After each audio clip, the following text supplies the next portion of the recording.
productivity is almost a scam, because being busy is almost and always mistaken for being productive, and the two things are not same. You can be busy but you may not be productive. So if you're studying for an exams and you're doing planning, you're making a schedule, you're organizing your table, but if you are not doing the actual work, which is learning, studying, reading and recalling the answers, then that is not real work. Even in business itself, like, you may be making social media posts, and yes, those things are important, but if you're not selling, if there's no transaction happening, if there is no exchange of value, then that is, you're just being busy, you're not being productive. Now there is something which is called as activity trap, which is many tasks create movement but no progress. So you may be seeing that you have laid out all your resources and you are constantly busy, but you're not making actual progress because you are trapped in the activity trap, which does not move the needle. And we are also living in productivity culture, especially people who are watching YouTube videos and social media and who are into self improvement. So we are living in so much of a productivity culture where we have got endless hacks and apps which actually create dependency. Now, yes, I do not want to. I don't want to advocate not using technology. Technology provides comfort and convenience and ease and comfort in your life, of course, but you should not. One should not forget the real world analog productivity, which is writing things down, using a diary, and face to face communication. So it is high time that we come out of this digital productivity culture and go analog, and I have got my one of the videos on that topic as well. So the next thing is focus dilution. Managing tasks replaces doing meaningful work. Meaningful work is always quiet work. Meaningful work is most of the time being isolated and doing the thing which sometimes feels dull, boring, repetitive. But that is what actually moves the needle. The needle. So when you have got a lot of many things to do, that dilutes your focus, and you cannot, you're not able to do world class stuff. Then shallow work like emails, messages and small tasks feel productive. They may be important to a certain extent, but you always have to think that those are all, peripheral things, the things that lie on the circumference. They are not the core. The core thing is the main thing to do. So for example, if you are if you want to become a YouTuber, if you want to become a content creator, then creating content, recording videos and publishing them is the core task that you have to do.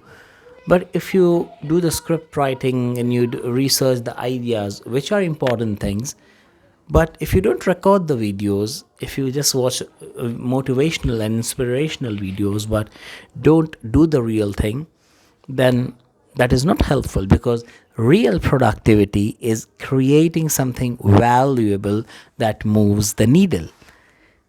Creating something valuable that moves the needle.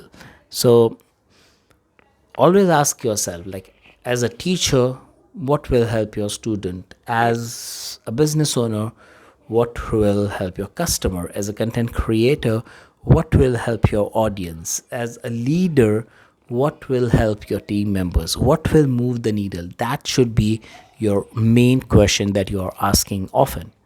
Then priority discipline. You have to understand that only one meaningful task beats 10 small ones. And I was having a conversation with someone, and in the conversation I got to know that as a leader, you cannot do everything, and you are not supposed to do everything. You are supposed to do the most important things, the few things that make the system flow and run.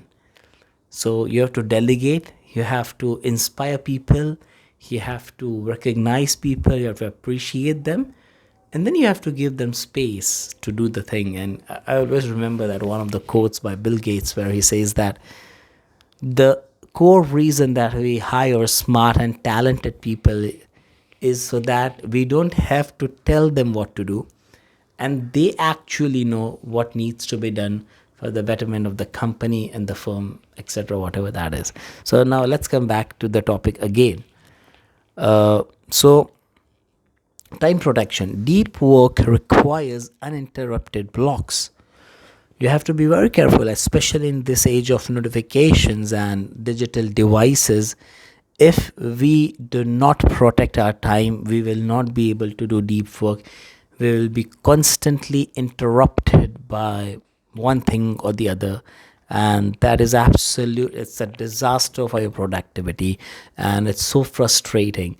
So yes, if you want to do something meaningful, something which leaves a legacy, you will need to do deep work, and deep work requires uninterrupted blocks, and the mornings are the best time for that. And output thinking. So you have to shift your vision and you have to reset your thinking in terms of output and the outcomes. You have to measure results, not effort or busyness. Yes, processes are important, efforts are important, but at the end of the day, you have to understand that what is the output and the outcome that we are getting. If it's just business or just effort without any tangible real world results, then you need to rethink your strategy. So finally, the truth is that productivity isn't about doing more, because doing more is of no use if you are not doing what matters. Thank you. Subscribe to the channel. Let me know in the comments below what was one big takeaway for you from this video. And yes, it will be helpful if you share this video with your friends and family. And like, what I'm interested and excited about is to know that where are you joining in from for this video? Where do you live and what do you do? I would like to know about yourself. So thank you. Bye.